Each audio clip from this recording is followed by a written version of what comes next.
Once upon a time in a faraway land, there lived a poor woodcutter. The woodcutter had an axe that had been handed down to him by his father. He used this axe to chop wood for the king's palace. One day as he was chopping wood, the axe head flew off and landed in the water. The woodcutter was devastated because the axe was not just a tool for him, it was a family heirloom. He tried to retrieve it, but it was too heavy for him to pull out.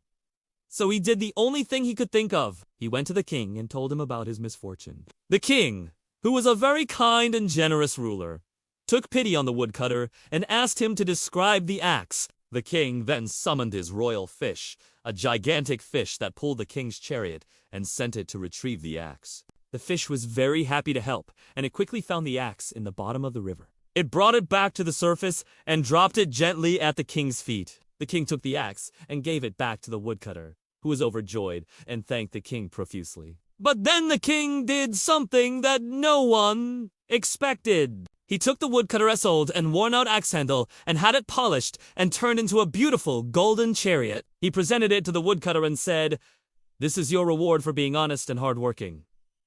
The woodcutter was astounded. He couldn't believe that his humble service would be rewarded so handsomely.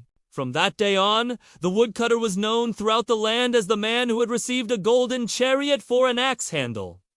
People would come from far and wide just to see it. And the woodcutter lived the rest of his life in luxury and comfort, all because he had been honest and hard-working. The end.